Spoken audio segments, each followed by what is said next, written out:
தோழர்களே, ஒரு காயின் அப்படின்னு நீங்க எடுத்துக்கிட்டீங்கன்னா, அந்த காயின்ல எப்பவுமே 2 சைடு இருக்கும். நான் ஒரு சைடு மட்டும் தான் பார்ப்பேன். இன்னொரு சைடு நான் பார்க்க மாட்டேன் அப்படின்னு சொல்றது எந்த விதத்துல நியாயம்? இது ஏன் சொல்றேன் அப்படின்னா, ஒரு மனிதன் தான் பிறந்ததிலிருந்து தான் கிட்ட இருந்து பார்த்த எவ்வளவோ துயரமான சம்பவங்களையும், அதே மாதிரி தானே நேரடியாக தன்னுடைய வாழ்க்கையில பர்சனலா எக்ஸ்பீரியன்ஸ் பண்ண எவ்வளவோ துயரமான சம்பவங்களை எல்லாம் அடிப்படையாக வைத்துக்கொண்டு இது எல்லாமே மக்களுக்கு தெரியப்படுத்தணும். இந்த சமூகத்தில் இந்த மாதிரி எல்லாம் நடந்துட்டு இருக்கு அப்படின்றத பத்தி ஒரு விழிப்புணர்வை இந்த மக்களுக்கு ஏற்படுத்தணும் அப்படின்ற ஒரு நல்ல நோக்கத்தின் காரணமாக சினிமா என்ற பவர்ஃபுல் டூலை செலக்ட் பண்ணி தன்னுடைய கற்பனை திறனை வந்து யூஸ் பண்ணிக்கிட்டு பயன்படுத்திக்கிட்டு இன்னைக்கு வந்து 5 புரட்சிகரமான படைப்புகள் வந்து பல தடைகளை எல்லாம் தாண்டி தமிழ் மக்களுக்கு கொடுத்திருக்காங்க. இதே சொல்றேன் அப்படின்னா, பரியேறும் பெருமாள், மாமன்னன், கர்ணன், வாழை, இப்போ வந்திருக்கிற பைசன், இந்த படத்தில் பேசப்பட்ட அரசியலாக இருக்கட்டும், நிறைய சென்சிட்டிவான விஷயங்களாக இருக்கு. எல்லாமே சென்சிட்டிவான விஷயங்கள் தான். ஏன்னா அதில் வந்து கொஞ்சம் மிஸ் ஆயிடுச்சு அப்படின்னா, எல்லா படங்களிலும் கொஞ்சம் மிஸ் ஆயிடுச்சு அப்படின்னா, இப்போ நீங்கள் பைசன் எடுத்துக்கிட்டீங்கன்னா, பைசனில் பேசப்பட்ட அரசியல்,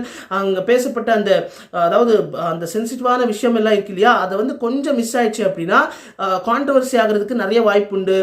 இன்னும் சொல்லப்போனால் சென்சார்லேயே வந்து அனுமதிக்க மாட்டேன், சென்சார்லேயே வந்து அது வந்து அவங்களே அனுமதிக்க மாட்டாங்க. சில வாய்ப்புகள் நிறையவே உண்டு.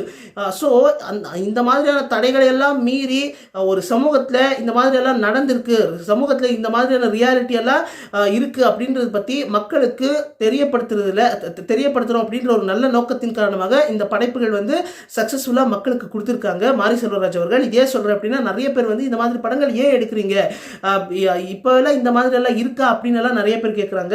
ஆனால் இன்றளவும் ஜாதியின் அடிப்படையில் நிறைய கொடுமைகள் கிராமப்புறங்களில் நடந்துட்டு தான் இருக்குது.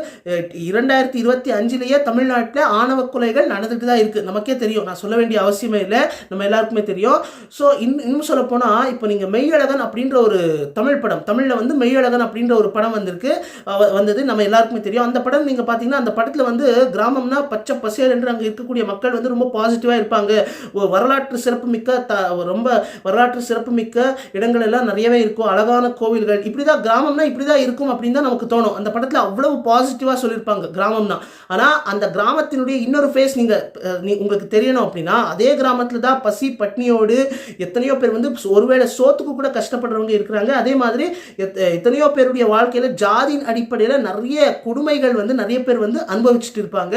ஸோ அதெல்லாம் நமக்கு தெரியணும் அப்படின்னா, மாரி செல்வராஜ் போன்ற டைரக்டர்ஸ் இருக்கக்கூடிய படைப்புகளையும் நம்ம பார்க்கணும். இதை நான் சொல்கிறேன். இதை பற்றி நீங்கள் என்ன நினைக்கிறீங்க அப்படின்றத பற்றி நீங்கள் கருத்துரை பட்டியலில் தெரிவிக்கலாம் தோழர்களே. அதே மாதிரி ஒரு படைப்பாளி அவங்களுக்கு முழு சுதந்திரம் உண்டு. அவங்க எந்த மாதிரியான படைப்புகள் எடுக்கணும் அப்படின்னு சொல்கிறதுக்கு நமக்கு ரைட்ஸ் கிடையாது. நமக்கு பிடிக்கலன்னா, நான் வந்து இந்த மாதிரி படைப்புகள் பார்க்க மாட்டேப்பா அப்படின்னு சொல்லிட்டு போயிட்டு